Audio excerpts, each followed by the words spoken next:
I've had a Waterbox aquarium for just under a year and a Red Sea aquarium for just under 4 years. And while Waterbox and Red Sea tanks might look similar at first glance, they're actually very different. So today I'll tell you the differences between the two so you know which is best for you.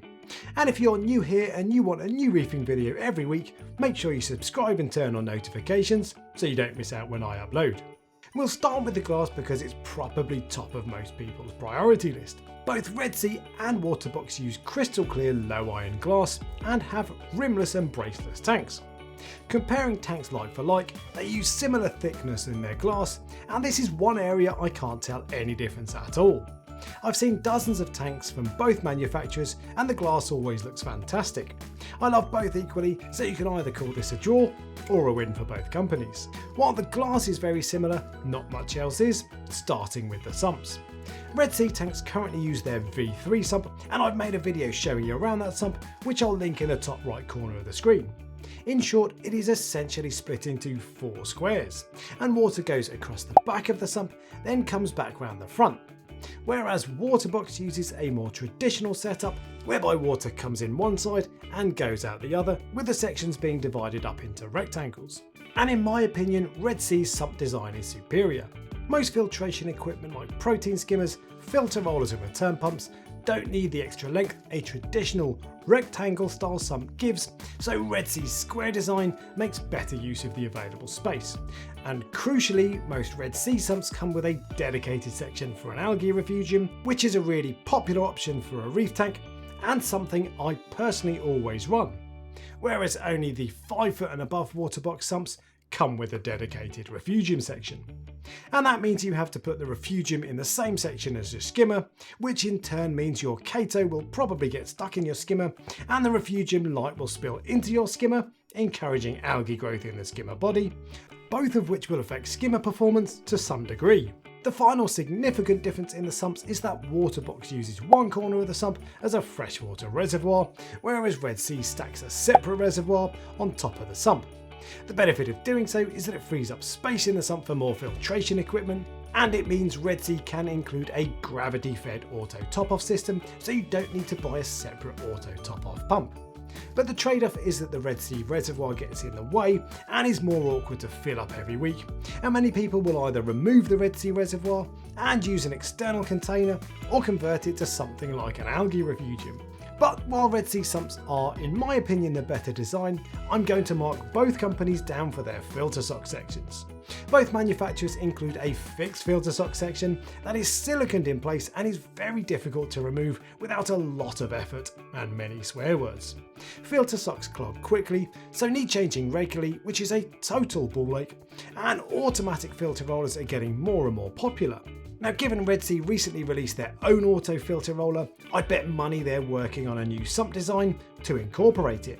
And I'd love to see Waterbox follow suit and either design a sump with a removable filter sock section or offer the option of no sock section at all. Related to the sump is the plumbing, and this is where Waterbox pulls one back.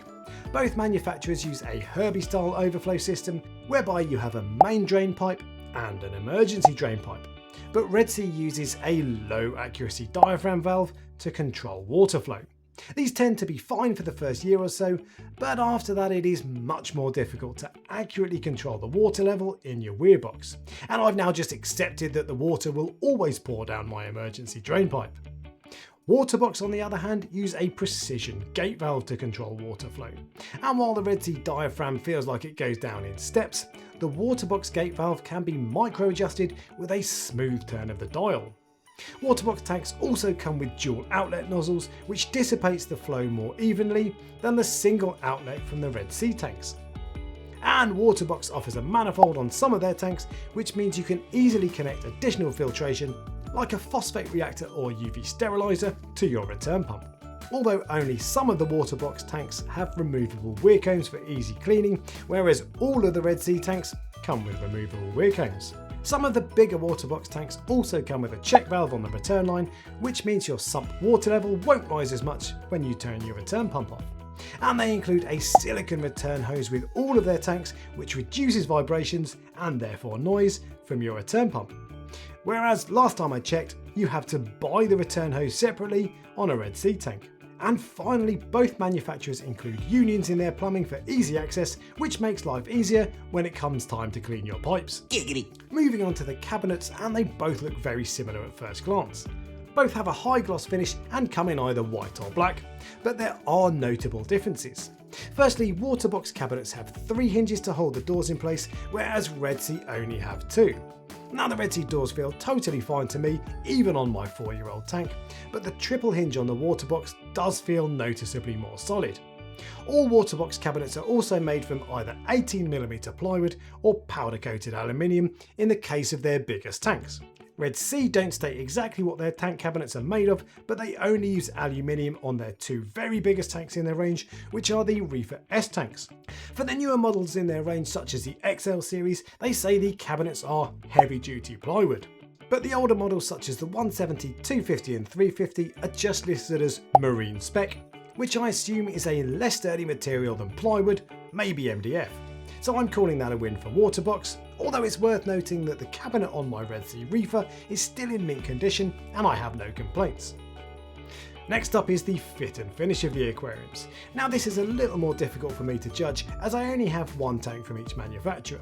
But for what it's worth, from my experience the finishing quality is better on Red Sea tanks. There are a few minor imperfections that look slightly rough on my Waterbox Frag 55.2, whereas the finishing on my Red Sea Peninsula 500 is flawless. And anecdotally, I've seen more people grumble about the finish on Waterboxes than I have on Red Sea tanks, although that's not exactly the most scientific measurement in the world. And even with that said, the Waterbox has the edge on some other areas of finish, such as the glass weir box cover versus the plastic weir box cover on the Red Sea, and I personally like the laser etched Waterbox logo they put in their glass. Those are the main differences, but there are a few more that bear mention. Both companies offer curbside delivery in a solid MDF crate, and while Red Sea is an Israeli company and Waterbox is American, both companies build their tanks in China, and both companies offer discounts of around 10% from time to time. Waterbox does weekly YouTube live streams where they show you around their tanks and answer your questions. And I personally really like some of the more niche tank sizes they offer. The Frag series are all 16 inches tall, which gives an awesome lagoon style look, and the LX range would be my personal choice for a tank if I were to upgrade, because they are 30 inches from front to back, which would make for an awesome aquascape. On the other hand, Red Sea also make their own skimmer, lights, power head and dosing pumps, so you can have everything from one manufacturer to match your tank if that's what gets your motor running. As to pricing, it's difficult to compare because all tanks are slightly different, but I've chosen 2 tanks that I think give the best idea of price differences. The 3-foot Waterbox Reef is a close match for the Red Sea Reefer 300XL, and the Red Sea Reefer will cost you £250 less than the Waterbox. Whereas the very similar Waterbox Peninsula 6025 and Red Sea Reefer Peninsula 650 are pretty much exactly the same price. And so to the $64 million question, which is better? Well, for my money, the sump layout and finish is better on the Red Sea tanks, but Waterbox have better cabinets and plumbing.